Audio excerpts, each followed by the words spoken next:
For years, everyone thought Verizon had the best network, because they did. But now the best mobile network in the U.S. is T-Mobile. T-Mobile's network has the most advanced 5G, with more towers, and their signal reaches further than ever. So you can text and instant talk and say, "You won't believe where I am." T-Mobile has the best mobile network in the U.S. based on analysis by Ookla of speed test intelligence data 1H 2025. See T-Mobile.com/network. Whether you're deciding what gifts to buy or which game to watch, there's one place where it feels good to be right. PrizePicks. Our entire Footballers team has been excited each week to share our PrizePicks lineups, and now the NBA is in full send mode. Download the PrizePicks app today and use code DFS to get $50 in lineups after you play your first $5 lineup. That's code DFS to get $50 in lineups after you play your first $5 lineup. PrizePicks. It's good to be right.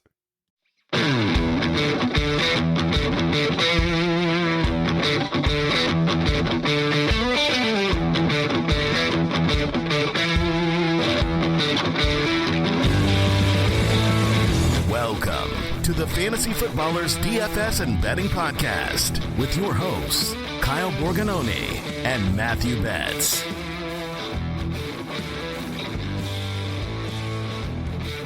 Welcome in, boys and girls. We're back on the Fantasy Footballers DFS and Betting Podcast. I'm your host, Kyle Borganoni, and let's be joined, as always, by Matthew, the December to Remember Betz. That was such a smooth intro, Kyle. You were such a professional. Still getting over the Thanksgiving hangover there, or what's going on over there, buddy? I don't know if this is the moment, but you let me know when the moment is where you need to take the keys away, if you know what I mean. If you just need, if I've fallen off my rocker to the point where it's okay for me to recommend people in cash that aren't good. We get that. We've all been there. But if I've lost it, Betz, and you need to check me into the old folks home, I give you permission. Okay. Yeah, I'll let you know when it's time. It's always a difficult conversation, but, I'll be honest with you. I'll let you know, like, hey, buddy, it's been a rough couple of weeks. You've recommended this guy in cash. You've recommended doing this, and now you can't figure out your headphones on one side. And, I'm supposed to be the tech guy, Kyle. Normally I have the issues with the tech, and now you're having these weird intros. I mean, it's sad to see, elders decline so quickly, but yeah, it happens to all of us. Yeah, before the podcast, I literally could not hear out of one of my ears, and I was like, is it me? Am I losing my hearing? Am I getting old? I'm not at the point yet, because I know that he will not listen to this podcast. But we know that one of our owners of our podcast is, well, he's getting old. He's past his prime. It's Andy. He's just getting too old now, and I think it's time to check him in. Dude, the best part of the or underrated, I should say, part of the summer shows on the main show from August when we were doing all those mock drafts as a staff was just Andy versus the sleeper board. and like for like 6 mocks in a row, you just couldn't figure out how to queue a player versus actually draft them. And of course, it made for great content. But that's when we knew, Andy's really starting to get over the hill. So it's like I said, it's just sad to see your elders get to that point. Yeah, and we'll all get to that point. And if I get to that point, it's okay.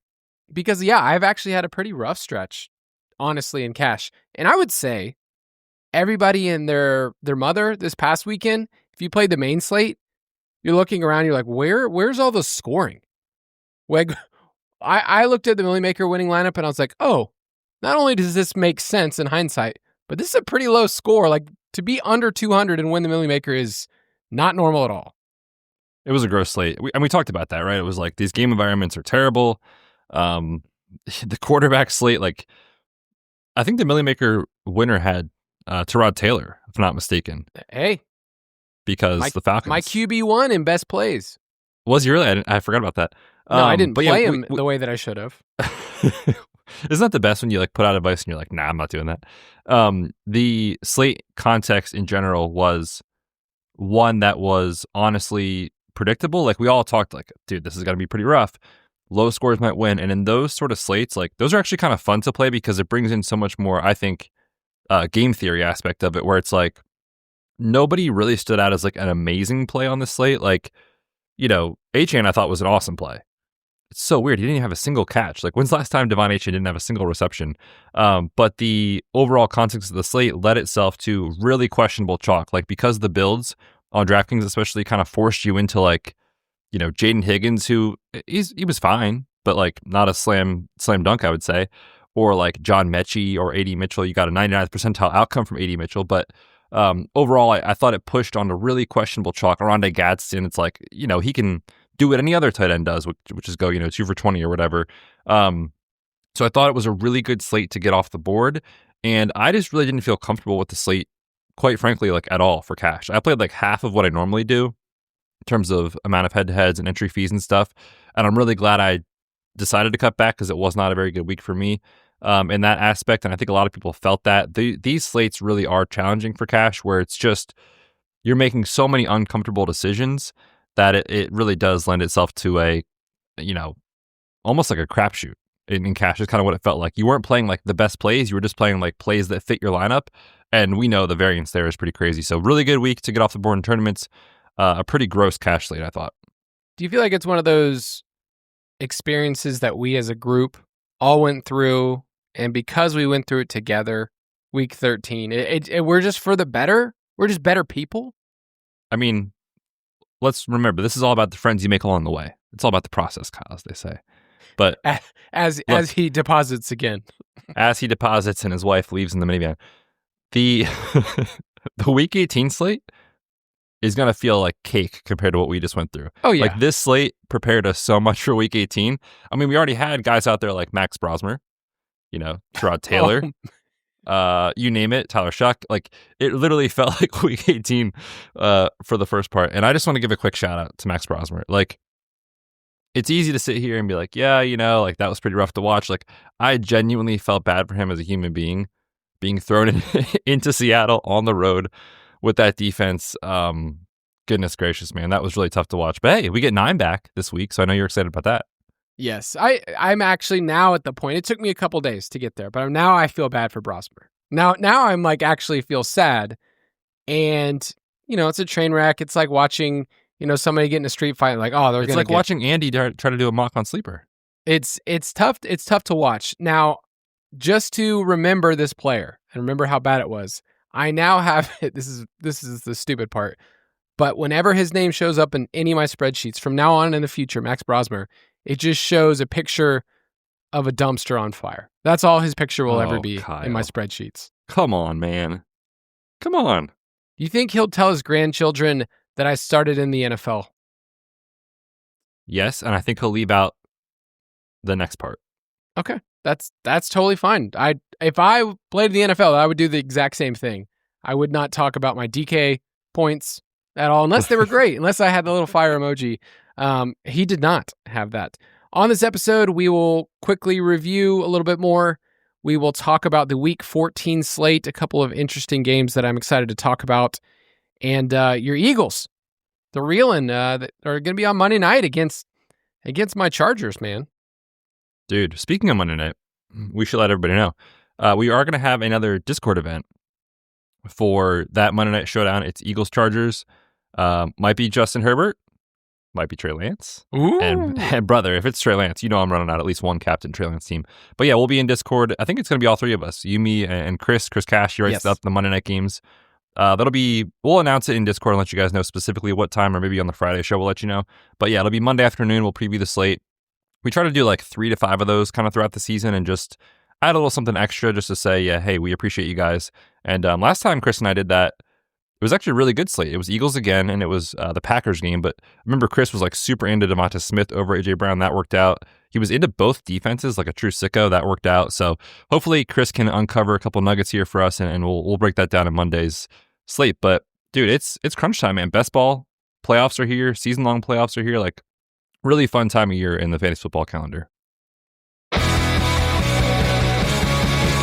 Weekly Rewind.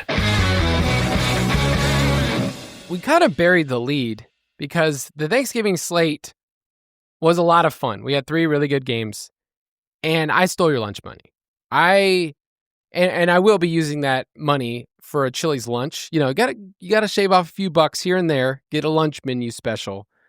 But I plan on I plan on taking that money and just, taking a picture with the staff, everybody there at Chili's, just to let them know that my Thanksgiving lineup absolutely destroyed. In fact, I placed that exact lineup, which we talked about on the podcast. I placed it in a couple tournaments, and for a while I was getting there. Now Henry and the Ravens defense didn't do so hot, but yeah, for me, I actually had a good Thanksgiving slate. I had a couple teams that were live. I should have played the Bengals defense. I should have known that the Bengals defense would all of a sudden come alive on Thanksgiving night. Yeah, this Thanksgiving slate was, I really did think it was a lot of fun. I mean, Cowboys, Chiefs, awesome shootout. Lions, Packers kind of goes down to the wire in a huge divisional matchup. That was really fun. Ironically, I did have a team that won small field on FanDuel with King Henry, and the Bengals defense. And quite honestly, if I would have hand-built that lineup, 0% chance I would have done that, which is what we talked about on these weird small slates, like the things you can't really wrap your head around why it makes sense. It just fit. The only reason I played it was because the lineup that I had, the stack that I liked, it was a Chiefs stack with CD on the other side. It needed the money. And the Bengals defense were the only one that could fit. And the optimizer said, do this. And I said, okay, whatever. And so, yeah, in your head, you're like, the Bengals defense against King Henry, that doesn't make any sense. But yeah, on these small slates, weird stuff happens. So I know a lot of people had success on that slate. Really, really fun, kind of the ways that you could attack it. I did feel like I was bummed because the nightcap game had a team in a pretty, would have been a legit payout on DK that was fourth once that game started. I had Likely, I had the Ravens D, I had King Henry. I was ready to go, baby. I was pretty close to the nudge, babe, we might win this. And then Isaiah Likely fumbles out of the back of the end zone, and that was just the killer. So if he does that, it's pretty close to first. But yeah, those slates are so fun. I hope everybody had a good Thanksgiving, good holiday, and now we turn the page to Christmas, which is crazy to say, man. Yeah, I felt like we had a pretty good read on the slate. One of my biggest stances was just leaning into the Packers passing game, knowing that Jordan Love hadn't really got there in the past. So I played only Love or Mahomes, and those were the quarterbacks that did really, really well. Had some Jameson Williams. Rashee Rice was kind of like a lock in most of my lineup. So overall, it was pretty good. I feel like I didn't figure out tight end the way that I wanted to. The process said play Ravens tight end. I just played more Andrews than I needed to. But we did have some listeners that won big.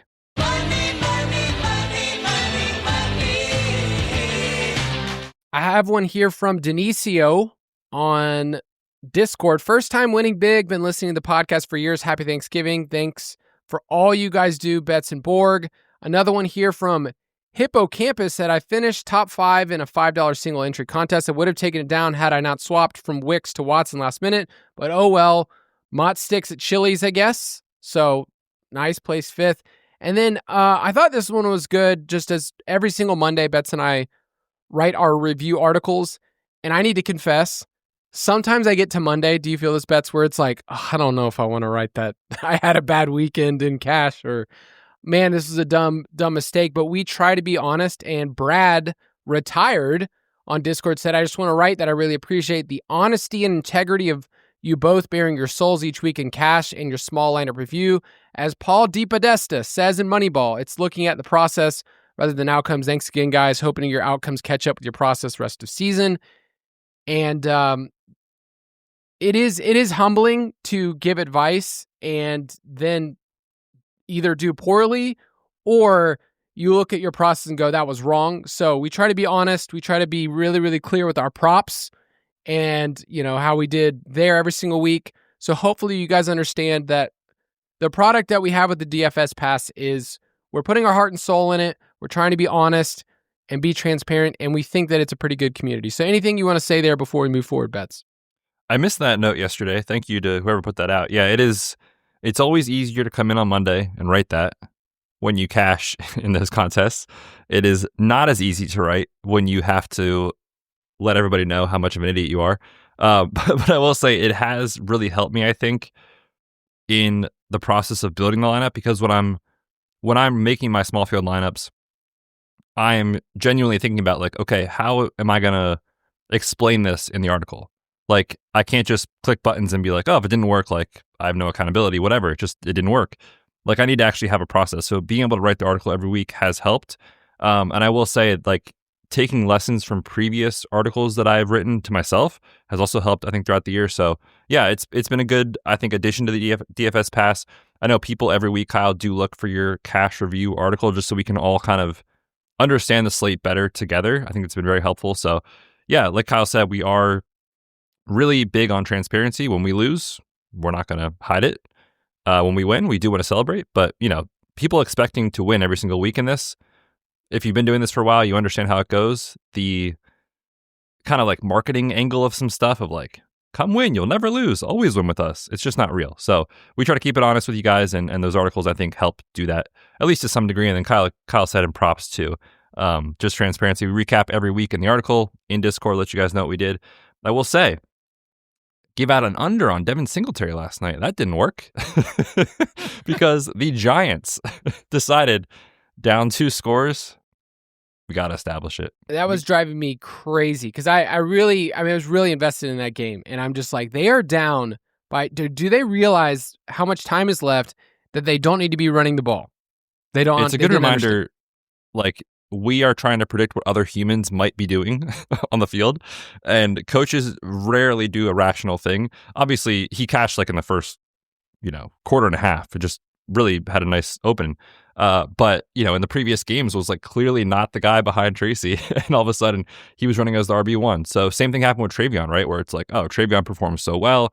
Ramondre was on the field a lot last night. So yeah, just again, friendly reminder, it's tough to do this. We're trying to be open with you guys and just be transparent throughout the entire process. Yeah, I took a little moment this weekend where I zoomed out of my process and then just how DFS is going. It's not been a great year for me in cash. I haven't banked anything in a tournament, so it's like I easily could like zoom out and be like, oh, this sucks. But when I look at the overall process of the last 6, or more years, I go, okay, I kind of understand how this goes. I understand the ebbs and flows. I also would say one of the things that I've gotten better this year is getting a feel for a slate. And then if I don't feel good, I will lower my volume to the point where someone will be like, whoa, you're not playing the way you used to. And it's worked out really well this year. So this past weekend, between Thanksgiving and looking at that slate and having a positive week or a positive time, playing that, winning money from bets, but then also just like I did good on Thanksgiving. I did well. I went into the weekend thinking, man, I don't feel great about this slate. I don't feel really good. I want to lower my volume. I lost, and I'm very thankful that I lowered it, or I would have lost even more. So that's another like area of this of like kind of understanding the context and then adjusting based on your own schedule, your own bankroll, whatever else you have going on in life, and saying, hey, you don't have to go for it. Or else what you end up doing is saying, hey, I'm going to go for it on this slate. I'm going to go for it on Sunday night, and I'm going to go for it on Monday night. There's very few people who can do that. I will say it is amazing when we get to talk to Chris Cash, who's a part of our DFS team. He had a great Monday night, and he writes the Monday night article. So he gets to laser focus on that each week and say like the Monday night thing is what he gets to do. So make sure you jump into everything we do in the DFS Pass. If you have a small edge in Thursday night, or maybe you feel like it's afternoon slate, figure out what that is, and you could jump in that way. But let's take a break, and then we'll talk about Week 14.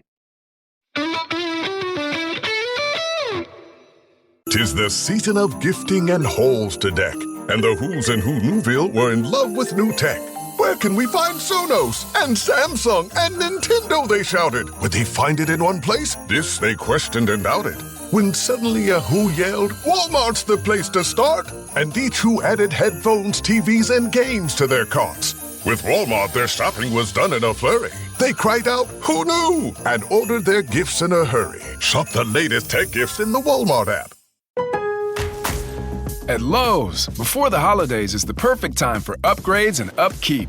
During Black Friday, get up to 50% off select major appliances and buy more to save more with up to an additional 25% off when you bundle select major appliances. Plus, grab select DeWalt 20-volt max drill or impact driver kits for just $99. Lowe's, we help, you save. Valid through 12/3. Selection varies by location. While supplies last. See Lowe's.com for more details.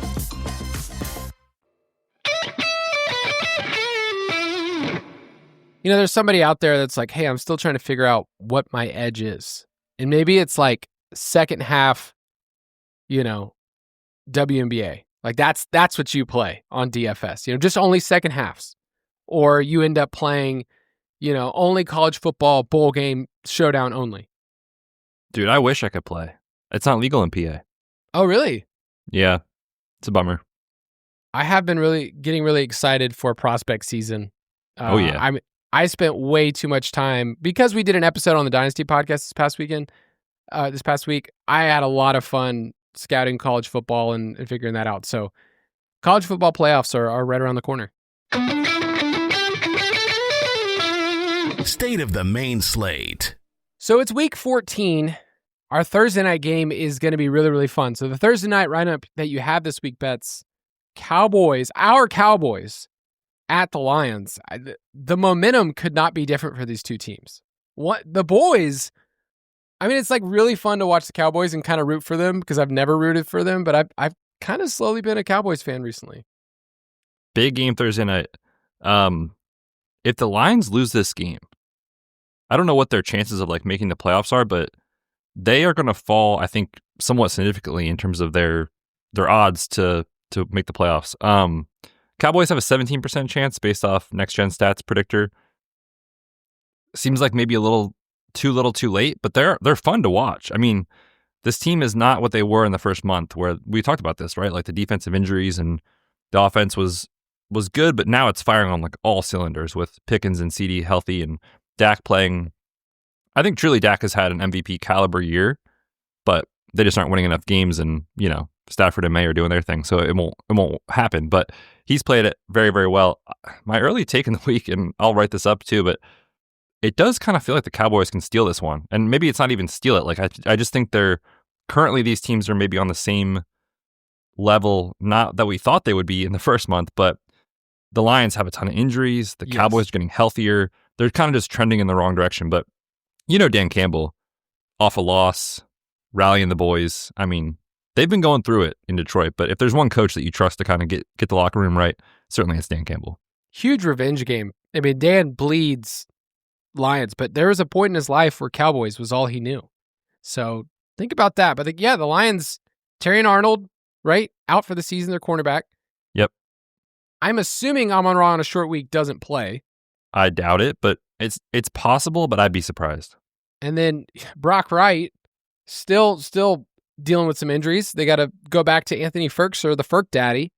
So that's a big deal. And then Frank Ragnow said, I guess I'm not playing. They thought he was playing. They've got a couple offensive line injuries going on. So Cowboys are certainly the healthier team, that's for sure. Yep. So I heard Cowboys money line because that's worked out recently since we became Cowboys fans. What is the spread? 3 points? Yep. Kyle, you're the sides and totals guy.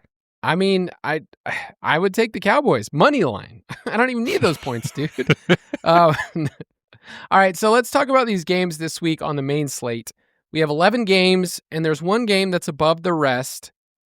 It's the Bengals at the Bills. Is at 51.5 is what I'm seeing right now. The Bills are 6-point home favorites, and we get a Bengals team hot off a win on Thanksgiving night with Joe Burrow. It was nice to see. Do we have any update about T. Higgins and where he's at in concussion protocol? As of this recording, he's still in protocol. We'll know more as we get through Wednesday, Thursday, and kind of trend towards the weekend. But yeah, obviously he missed last week's game with a concussion from the previous game.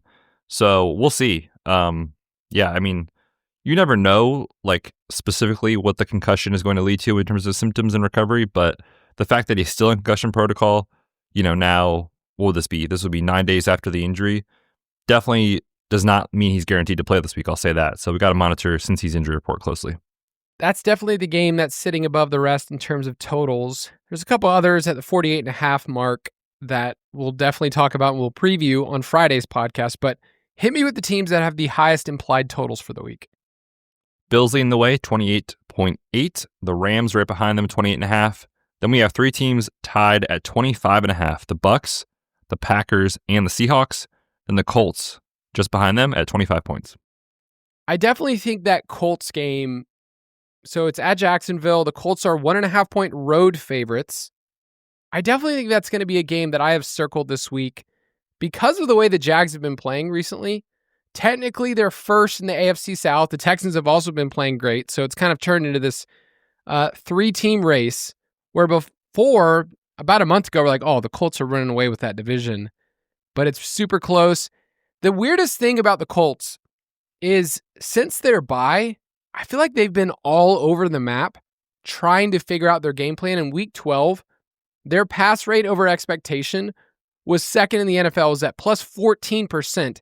And then last week, it was minus 11%. I feel like they had the most suboptimal play calling in the fourth quarter of that game, where it was just like a point where you knew the Texans were going to come away with a victory. So I don't know fully how to diagnose the Colts in this game, but I do like this game environment.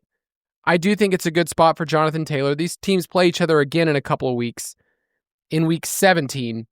But at 48.5, the Jaguars have been on a roll. I think this is a game that I have circled early in the week. I like it. Yeah, I wonder how much of the game plan last week for Indy was Daniel Jones' health and lack of mobility, also trying to avoid the Houston pass rush, which to me makes sense. I actually thought Daniel Jones played decent in that game, all things considered. But yeah, that one does look like it could be pretty fun. My only concern is like Jacksonville, if they're able to get to a lead, they will certainly sit on it and just feed the running backs. But maybe they won't be able to here. So I definitely like that call. This one could go back and forth as well. I mean, the one I'll throw out is the obvious, Cincy and Buffalo. But we'll talk about it on the Friday show. It's kind of the same thing every week with Josh Allen. If you're going to play that game, it's just how do you stack him? I think we have a chance to get Dalton Kincaid back this week. Obviously, this is the matchup against the Bengals, so we'll see on that. But 51.5, Joe Burrow, Josh Allen, not too much else to say there. It should be really fun. I will say, though, if we get T. Higgins out, then it makes it easier to stack from a pricing standpoint on the Cincy side, but we'll monitor that throughout the week.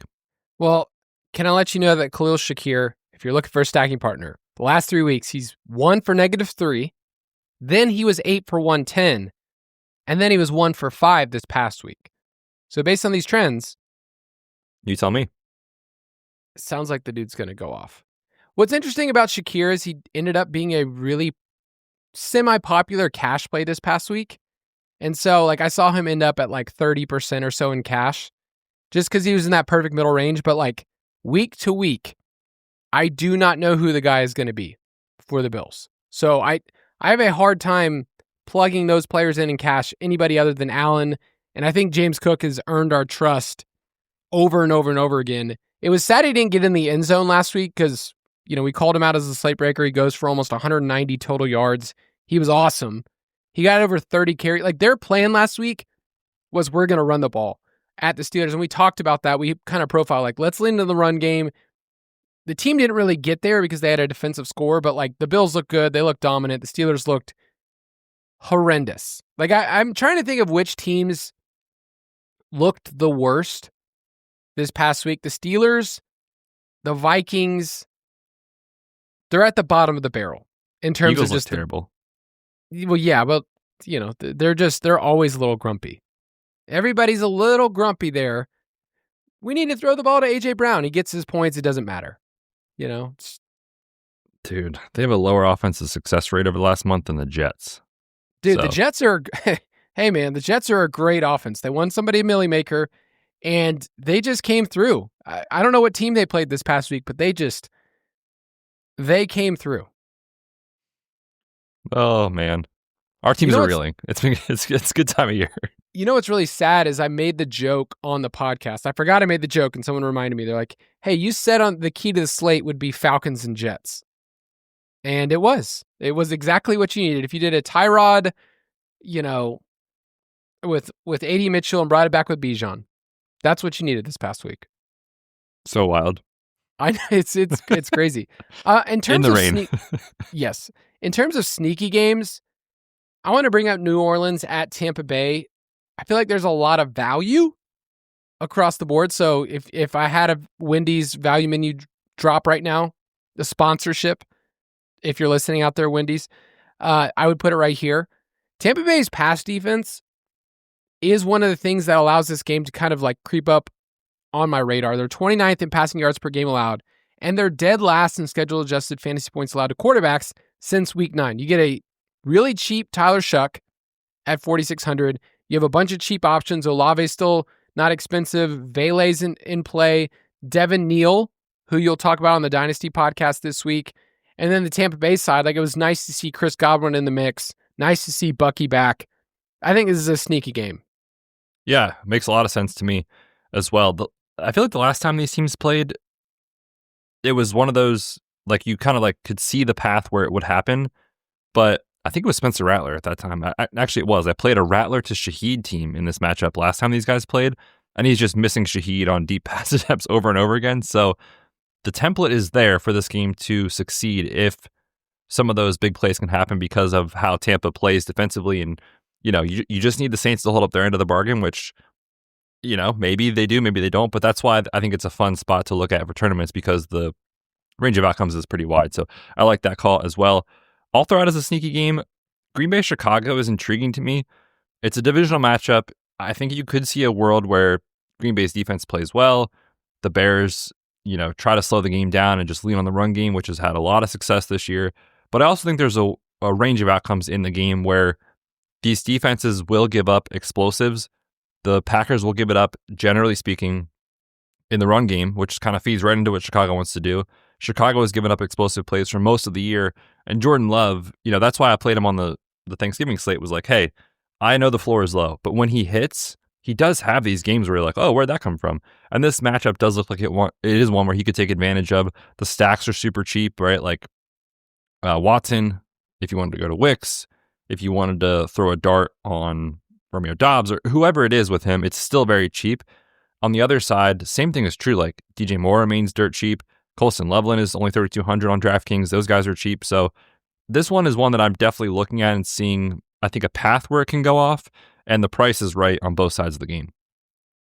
Colston Loveland, though, is a name that I have circled earlier in the week.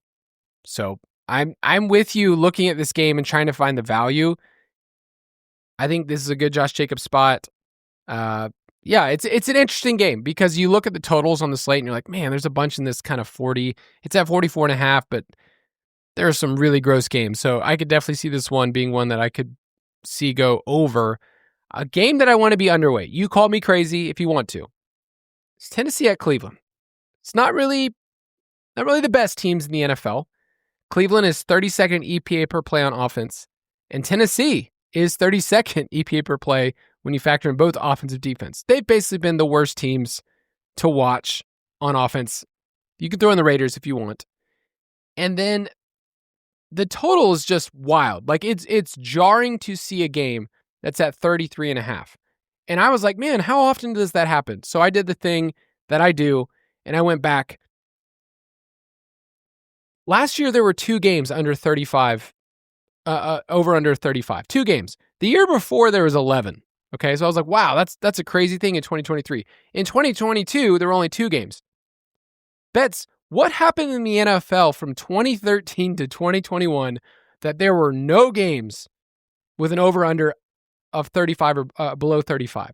How did that happen? Did sportsbooks just like, it was a different era? It was a different era in scoring? It was a different era in understanding the unders? It was before the 2 high shells. 2 high shells ruining the game, Kyle. There you go. This isn't my father's game. This isn't the one that I understood. But the fact that this game is at 33.5, the fact that we're watching Shadur Sanders again, and we're going to watch Cam Ward against, you know, the greatest Myles Garrett edge rusher of all time, then this is a game that I just could not fathom thinking about stacking up, which means it will do what the Falcons and Jets game did last week. You're absolutely going to need Cam Ward to Shamir DK and Harold Fannin. You're going to need it this week, Kyle. That is wild. 33.5, man. The Titans, their team total is 14.5. That has to be the lowest of the season, right? Like last time, there been a lower one? They were at 13.5 a couple weeks ago. Oh my, this team it's so hard to put into words like how truly horrendous the current situation is in Tennessee. We've talked enough about that game. Let's move on. Both defenses will certainly be in play this week. I'm going to go with Pittsburgh and Baltimore as the game I'm going to shy away from most likely. The total's not great. It's 43.5. It's also not the worst, but when you think about Pittsburgh, man, like their games are such a struggle to watch right now. Aaron Rodgers did not complete a pass beyond the line of scrimmage until I think it might have been the second half. I know it was at least through the first 1.5 quarters. You cannot run an offense in today's NFL and expect to win that way. You just literally cannot. And we talked about Baltimore's defense. They're getting healthier. They're not the defensive pushover they were in the first month of the season. On the other side, it's been a tough watch for Lamar. I don't know specifically what's going on, how injured he is or isn't, but he's not playing well currently right now. And you look at Pittsburgh, and yes, they got beat up a little bit by Josh Allen and the Bills, but overall, like we've seen them kind of pop up for big games defensively. This feels like one of those, classic divisional slugfests. Unless you get a Lamar ceiling performance, which he can do anytime, don't get me wrong. It's just, it's tough to see that right now with how he is playing, which really has not been good. And like I said, on the other side, I just have zero interest in this Pittsburgh offense. The team that I am most confident hitting the over of their implied total is Jacksonville. Not a sentence I thought I would say earlier in the season. You love Lawrence. Oh, dude, I definitely don't. And yet, they're playing really, really well. They've hit their implied total in 5 straight since their week 8 bye. 30 points, 29, 35, 27, 25. And right now it's sitting at 23.5. Since that bye week, they are 7th in points per drive and 5th in play success rate. And, dude, they've been really good at running the ball all year long. They're 3rd in EPA per rush on the season. So I do think that line, like, it should be more of just a straight up pick 'em than the Colts favored on the road. And Jacksonville's been playing really, really well. So that is a game that I talked about earlier I want to target, and I could see them hitting their over. Jags money line? I mean, I've already run to the bank to take out a deposit, Kyle. On a Tuesday. I mean, yeah, no Sauce Gardner. That matters too. I'm going to go with, our Cowboys, of course, on Thursday night. I think they can go over 25.5 points, just given, like we talked about, some of the injury issues defensively for the Lions, and then also just how well this Cowboys offense is playing. Since CD returned in week 7, they're averaging almost 29 points per game. They're 4th in points per game. They're 5th in success rate. Dak is 4th among all qualified quarterbacks in success rate. So the offense is just humming here, and this looks like a good spot in the dome where these two teams can go back and forth. I like over 25.5. I got to explain to my boys on Thanksgiving that I was rooting for the boys. So we were watching that game, and they knew CeeDee Lamb. They know the name. And they asked me, is he your favorite player? I said, I think he's like in the top 10. I think he's my 6th favorite player in the NFL. Who's number 1? I guess it's Keenan, right? It's Keenan, but like it's kind of one of those things where I know that his time is coming, so it's okay. My top 5 though, if I had to give my top 5, I think Herbert's still my favorite player in the NFL. Dude, Herbert is tough as nails, man. Playing with a friggin' oven mitt on his hand in that game. Oh yeah, Herbert, Bijan, because he's awesome. Keenan, Tyler Warren, and then I think it's probably Ladd McConkey or Drake May up there, somewhere around the 5th spot. Nice. That's a good list. Drake May is certainly in the top 5. Come on. Is he who is your favorite player in the NFL? It's probably Amon-Ra. Just he's been my dude since he entered. But I will say May is quickly approaching the top 2, and he might not be 2 anymore. We'll see. It was so much. I was explaining to my wife I needed May and Travion Henderson to do really well on Monday night. And I was trying to explain, like, I just like watching him. Like, beyond the fantasy and the DFS, like, I like watching Drake May play football. As a, just a dude watching football. Just a guy watching ball. Love that guy. They get their bye week this week, get healthy for the stretch run. Patriots are fun, man. We'll see how they do in the playoffs, but they're one of the teams that I could see just surprising people. Like, it feels not fraudulent. I don't think that's the right word, but the schedule, we talked about that in the offseason. Like, it's laid out on red carpet for them. But they beat the Bills, they beat the Bucks. Like, they've won legit games. So I'm super excited to see them play tough competition. I've tried to also explain to people, like, I don't really associate Drake May with any of the Tom Brady Patriots team. If you're one of those people that like the way that you root is if you're on this team, then I hate that because of the laundry that you wear. That's fine. You can pick however you want to do sports. For me, it's like I like Drake May. You and I both liked him coming in. You're a UNC guy. So, it's okay that we can like somebody like Drake May. And I could also not like those Tom Brady Patriots. Yeah. It's totally possible. The team that I'm most confident hitting the under this week is a team you mentioned. It's the Steelers, man. I have zero confidence in them on the road. Talked about Baltimore's defense being a lot better. Their defense did not cost them that win against the Bengals on Thanksgiving night. It was Lamar. Like, their defense has played totally fine. Their games have hit the under in 4 of the last 5, and they're number 1 in EPA per rush since week 9, number 1 in EPA per play as well. So I trust the Baltimore defense. I do not trust the Steelers offense, whatever it may be. Tough to watch right now. I'm going to take our Raiders under 16.5 points. If there's any 17.5s out there, certainly that's a better number, a key number if you're going to actually bet this, but this offense it's just not functional currently. Like, Geno under pressure, we've talked about all year, is a complete disaster. We played the Broncos in Survivor the last time these two teams matched up on that Thursday night. Pat Surtain returned to the lineup this past weekend. Obviously, he's, healthier than he was a few weeks ago. He's back. Like, this Raiders team, truthfully, I think we get to this part of the calendar every year. There's like 4 to 8 teams every year that you're just like, they are clearly wanting to just sim to the end of the season.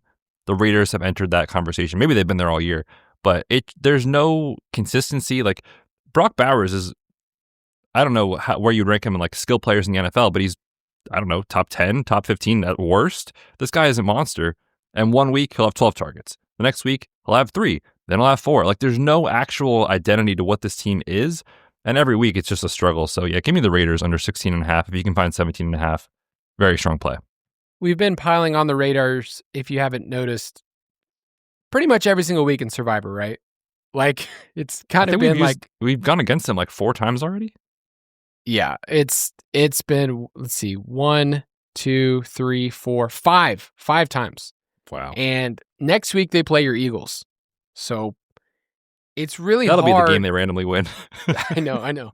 Dude, don't forget these Raiders, didn't they beat the Patriots? It's like week 2 or 3? Week 1. Dude, that's sad. That's sad crazy. that even happened. The people are going to look back and say, what happened in that game? All right, let's take a quick break, and then we'll talk about some salary standouts. Running a business means I wear lots of hats. Luckily, when it's time to put on my hiring hat, I can count on LinkedIn to make it easy. I can post a job for free or pay to promote it and get 3 times more qualified candidates. Imagine finding your next great hire in 24 hours. 86% of small businesses do. With LinkedIn, I can also easily share my job with my network. No other job site lets me do that. Post your free job at linkedin.com/Pandora. That's linkedin.com/Pandora. Terms and conditions apply. At Lowe's, before the holidays is the perfect time for upgrades and upkeep. During Black Friday, get up to 50% off select major appliances and buy more to save more with up to an additional 25% off when you bundle select major appliances. Plus, grab select DeWalt 20-volt max drill or impact driver kits for just $99. Lowe's, we help, you save. Valid through 12/3. Selection varies by location. While supplies last. See Lowe's.com for more details.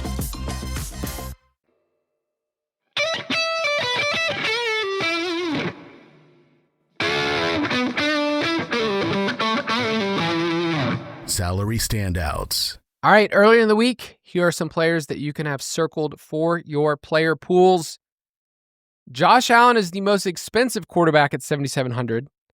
And then there's this massive gap between him and then Matthew Stafford, Lamar, Joe Burrow is the next most expensive quarterback. So if you look at the matchup, if you look at the implied total, if you look at the game environment and you say, hey, I don't want to mess around with anyone else, I'm going to play Josh Allen at $7,700.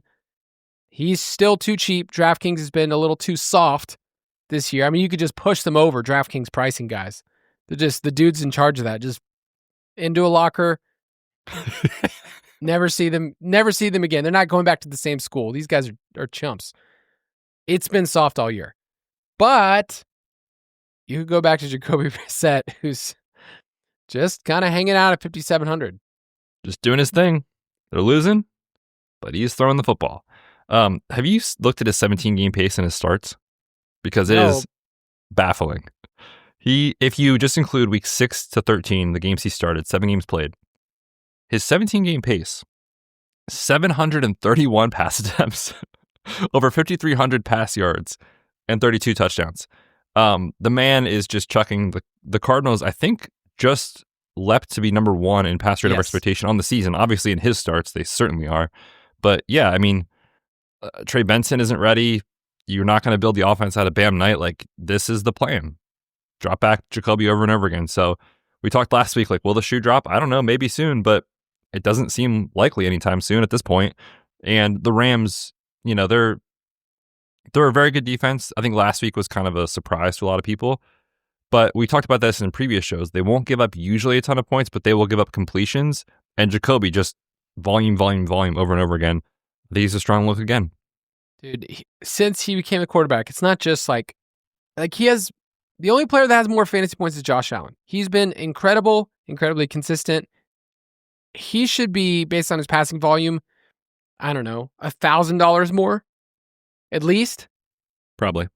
So, yeah, I think Jacoby's going to be the guy that you go right back to. Tyler Shuck, I just need to mention it, 4,400. I mentioned that game environment earlier.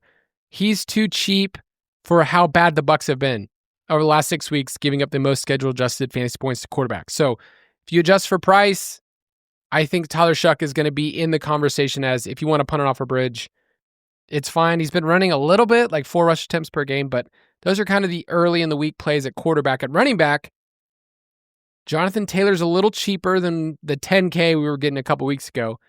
He's 9,300, so it's interesting for tournaments. We have Achane at 8,800, who I feel like every single week it's like, well, you play Achane, you know you're going to get a really high floor, and you just move on. You have Bijan at 8,500, and then James Cook at 7,800 in that matchup. So any of those expensive guys that stand out to you? I think Achane is probably my favorite of the bunch, cost adjusted. Like I said, it was such a shock to see him not catch a single pass. He's been bankable for what, like 4+ every single week. So that was really surprising to see, but I think that's just variance and that'll come back. But as a runner, certainly you know what he can do, and the Jets just gave up, 30+ DK points to Bijan. So I do like this spot for Achane. If I'm spinning up, I think he's my preferred for cash games. Yeah, so the way that it's been working in cash is if there is an expensive running back, last week it was Achane, you dip in that bin and then you find somebody in the middle range, or if there's a value, last week it was Ken Walker. So in the middle range right now, it's Chase Brown at 6,700 if you want to play him in that Bills game. And then once you get to the 5K range, RJ Harvey is at 5,700. He's interesting. Kenneth Walker, if you want to go back to the well, 5,600. And then Devin Neal at 5,100. Those are the interesting names to me.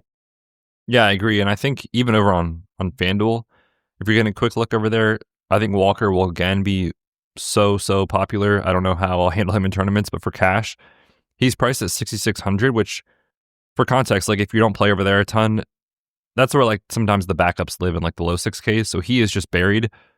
The results have not been there, but we talked about this a lot. Like the coaching staff has come out and said, yes, he's the guy. I want to get him more work. And they actually are doing it. Just Charbonnet, you know what can happen. He can steal the goal line work. He had the touchdown last week. So I do like going right back to Ken Walker, even though it's been a little frustrating. At wide receiver, I paid up for JSN in cash this past week. Me too. And it was upsetting. It was a sad reality when you saw those Max Brosmer plays. You're like, man, maybe I should have thought through how bad Max Brosmer could be. Like, there's so many different angles in hindsight that you can take when you look at certain plays and paying up for certain plays. Like, I should have known this. Everything from the first 12 weeks said JSN's target share, targets per out run, his first read, everything else says he was worth the cost, except for the fact that Max Brosmer sucks. That's the part that I didn't know how much he sucked. We said it might not be worse than than JJ McCarthy. Feels like maybe it could be. It was worse. I was genuinely worse. Oh gosh. But to Vikings, the Vikings defense credit, they played very well. Like the Vikings defense is not the reason they lost that game. Yes. Yeah, that's just a 1 week blip. It turns out he is human. He is human after all. I like Jamar Chase early in the week, just price, right? It's like, I love JSN. You'll never hear me say anything bad about him or Puka. But when you can get Chase for $800 cheaper, especially if we have no T. Higgins, I think that makes a lot of sense. I think Buffalo will probably try to play this game like, don't let Jamar Chase beat you, but Joe Burrow is just going to drop back and chuck, and we know who he looks for. So I think in cash, Jamar looks very safe. Yeah, it seems a little bit easier to get there. I will say the Rams wide receivers, Puka 8,700, Devontae goal line wide receiver Adams at 7,700. That's going to be a fun conversation in tournaments to figure out where the field goes, because it's been Puka more, and we brought up Adams as like, hey, if you want a leverage play Devontae Adams. It's one of the things I wrote up in our best play article this past week. Both of those guys, though, like, I'm interested more so in tournaments and attacking that way if you want to attack that game, which we'll preview. I just love the fact that you can look at the Cardinals. You know that they're going to push it. You know that they're going to want to stay competitive with the passing volume. So I could see builds this week saying it's Jacoby in a double stack, and then you're picking a Ram to bring it back with. So that's more so for tournaments. In the middle range, you know, you're looking at Olave, you're looking at Egbuka at kind of that 6K range. So a couple wide receivers in that Tampa Bay, New Orleans game, even cheaper, the Godwin or Devon Vele route. Godwin's at 5,300, Vele's at 3,700. I can see one of those wide receivers being in the mix earlier in the week, just because when you adjust for price, it's like, oh, this is a good game environment, good for the slate. And these guys seem to project for the best kind of volume. Yep, I agree. And if we have no Marv, you can go right back to Michael Wilson. He's 5,600 on DK. Even a better value over on FanDuel, where he's just 5,700. And for the FanDuel folks out there, Waddle was like the chalk wide receiver play at 7K last week. Obviously, he failed. They dropped him down $300, so he will be, once again, probably one of, if not the most popular wide receivers over there again this week. Can we bring up a sad reality? Sure. Let's cry it out. Let's just talk about the fact that Justin Jefferson, the wide receiver, oh my gosh, dude, is 6,900. Buttlicker, our prices have never been lower. And by never lower, I had to go back and look, man, because Betz was asking me this question when he saw the price where it's like, man, have we ever gotten Justin Jefferson below 7K?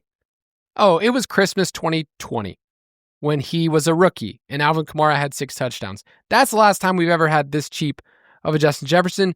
Is it cheap enough for you? Who are they even playing this week? The Vikings have just been off my radar for weeks at this point. They're playing the Commanders. Okay. That game is so far off the radar, but the Commanders are a team that you could throw on. The total's not great. They're at home. They're in a dome. Commanders are beatable. I'm going to wait and see what the roster percentage is. You haven't said anything about Jefferson or his quarterback. You've been using lots of other, side data here. Who would have thought we needed Carson Wentz? I mean, when Wentz was under center, he was getting like 12, 13 targets, putting up 100 yards. Man, this offense is so sad to watch. I have the numbers in front of me. 5 Carson Wentz starts. He was the wide receiver 13 in fantasy points per game, averaging 95 receiving yards per game. In 7 starts by a quarterback named Nine or Brosmer, it's 46 receiving yards per game. He's basically been the equivalent of DJ Moore or Hollywood Brown in terms of points per game. That is depressing.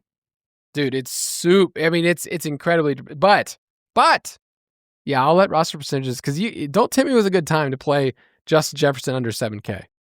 I mean, if he's under 10% when we get to Friday, I will probably play at least one team with him in there and not watch. I need to update the numbers, but for a while, I want to say up until this past weekend against the Broncos, the Commanders were dead last in yards per attempt allowed, on pace to allow the highest of all time. They're at 8.8. So this is a really, really, really good matchup for him if you want to go there. We also just want to monitor the news with Marvin Harrison Jr. If he is out, then you can play Jerry Rice. For sure. Real quick on Marv, kind of a weird situation. It was like a heel injury. They put like these gel inserts in his cleat, but he didn't really look comfortable the entire time. I don't know the specifics of what's going on there, but it would not be surprising to see him try to battle through it less than 100% or just miss this game. So yeah, like you said, if he's out, then you know what you're getting at Michael Wilson. I do like that call early in the week. All right, at tight end, Trey McBride is now $8K. So last week we said, man, he's getting kind of expensive, $7,800. He was awesome this past week. So I don't know, like when I price him next to the wide receivers, he'd be the wide receiver 4. If I price him next to the running backs, he'd be the running back 4. So is that getting up there? I actually played Jacoby Wilson and McBride last week in my small field because I thought there was a world where Marv coming off the appendectomy wasn't going to be out there for all the routes. And it was like, it's not going to be rostered. We know what this stack can do. It's a good matchup. Let's just see what happens. And the only reason I'm bringing that up is because he had a great game, but even at his salary, it wasn't like he broke the slate. So at 8K, he's more expensive than he was last week. I do see a tricky time here with him where it's like, 8 for 80 and a touchdown, in theory, is an awesome game. At 8K, that still might not be enough. So I'm leaning to likely not play him, which is terrifying. But yeah, at 8K, it's like, man, you really have to have an unbelievable game to pay that off. But at $3,000 cheaper, there is a tight end who is an absolute dog in Tyler Warrens. That just stands out to me. I know I'm biased, though. It was the first name I put on the list here. Both sites, I think, for cash, he's in play. Okay, good. Just want to make sure. Also, kind of circle the Buffalo Bills tight end situation. We've been chasing the Bengals all year long. You've probably done it in your home leagues when it comes to tight ends and them allowing the most fantasy points of all time to tight ends. Dalton Kincaid is still dealing with the hamstring injury, 4,300. If he's not active, I could see punting with Dawson Knox at 2.8 also being viable. Dude, everybody gets there against the Bengals. Isaiah likely did nothing the entire season. Popped up for best game of the season. Shout out to Mark Andrews, though, who sadly did not. But the point remains. Any tight end that's on the field against the Bengals is in play. So yeah, if there is no Kincaid, I like Dawson Knox. At defense, I could see myself playing the Titans against Shadur Sanders at 2.9, which, speaking of Shadur Sanders, the first message Betz gets on a Tuesday morning. I mean, I don't even know if you finished your coffee yet. I was like, dude, do you want to take a Shadur under? It's a Tuesday. It was 8 o'clock in the morning. I did not finish my coffee yet. And I get a message in Slack from Kyle. He's like, dude, this underline looks pretty good. I'm like, Kyle, we haven't even looked at any matchups, like anything. He's out here trying to dunk on Shadur, which I totally understand. This game could be one of those where you're like, wow, 6-3. It really finished 6-3. I could see that this week. I wanted to finish like at a score that's like not possible. That's what I want. I want it to be like a 4-1, kind of just something so bad that they're like, how did that? We took away points. These 4-2. So bad. Only safeties. Just a little safety off, back and forth. It's just like a field position game where they just back every time. It's just backing somebody up with a punt. If there is a line out there for punts in the game, I would love to take the over. I will do research on that for you just because it sounds really fun. We will take a really fun angle. Let's figure out a really fun angle on the Titans Browns so we can be super invested. Okay, we'll figure it out. So you can play their defenses this week if you want to. The Browns are priced up because they're even better, but the Titans at 2.9, the Falcons are another punt option at 2.5. The Falcons are third in the league in sacks, and the Seahawks, as weird as this sounds, they've been awesome. They are 31st in the league in turnovers. So the whole reason Geno was chipped out of town is because they had so many turnovers. They've actually had more turnovers this year, as weird as that is for the Seahawks. So if you want to punt with the Falcons, that's fine. If you also want to play the Steelers at 2.6, it's fine. I don't have any strong takes on defense earlier in the week, and I probably won't have any strong takes later in the week. I was looking and just asking the question to myself. I don't think nothing about the Raiders is good. Like, I'm not advocating that they're a good defense, but they are 2K. And it's like, man, if the other defenses fail and they give you like 5 or 6 points, that could work in a tournament or even in cash potentially. So I at least was like, wow, we usually see 2,200, 2,300 as like the floor. They are literally 2K on DraftKings. And Bo Nix, like, he has some highs, he has some very low lows. So I am at least kind of intrigued in that one. What if I told you that the Raiders were 10th in EPA per play on defense this year? Wow, really? For a while, they were top 5 against the run, and teams have kind of slowly been better. But like other than Vidal last week, their defense was actually pretty good against the pass against the Chargers. They've been better. So at 2K, I get it. Price adjusted. So I will mull on that some more. Not something I thought I would be thinking about on a Tuesday, but man, what if, because we can't take the Broncos this week in Survivor, what if the Raiders upset, man? Oh, I would love that. Please. Would that strike some fear in your heart of us taking the Raiders in the future? No. Okay. No, absolutely not. Just early in the week, we have a team that will probably be the chalk, and they're favored by really more points than anyone else. So on a Tuesday, we have the Buccaneers. They are 8.5-point home favorites against the Tyler Shucks. That's what we have right now in our Survivor pool. It's week 14. We feel really good about our process, feel really good about the teams that we took. I bet nobody took the Cowboys when we took them a couple weeks ago, so that feels good. And we have a couple of favorites still in our back pocket for the rest of the way. So, bets. Sign everyone off. Yes, sir. We're on to week 14. That's crazy to say, man. Hopefully everybody enjoys the week. Getting ready for week 14, looking ahead to Friday's slate where we'll talk props, DFS main slate, all that good stuff. We'll see you then. Hopefully you all enjoy the week, and we'll catch you on Friday. See ya. Thank you for listening to another edition of the Fantasy Footballers DFS and Betting Podcast. Don't forget to visit us on the web at thefantasyfootballers.com. Running a business means I wear lots of hats. Luckily, when it's time to put on my hiring hat, I can count on LinkedIn to make it easy. I can post a job for free or pay to promote it and get 3 times more qualified candidates. Imagine finding your next great hire in 24 hours. 86% of small businesses do. With LinkedIn, I can also easily share my job with my network. No other job site lets me do that. Post your free job at linkedin.com/Pandora. That's linkedin.com/Pandora. Terms and conditions apply. My dog Max loves chewing on my favorite pair of shoes, almost as much as he loves his Blue Buffalo Life Protection Formula dry dog food. Seriously, he never leaves a crumb. And I love it too, because it's made with high-quality protein, antioxidant-packed fruits, and nutrient-rich veggies. Blue Buffalo foods are made with the superior ingredients your dog needs to thrive. Can your dog food say that? Visit feedbluefood.com to learn more.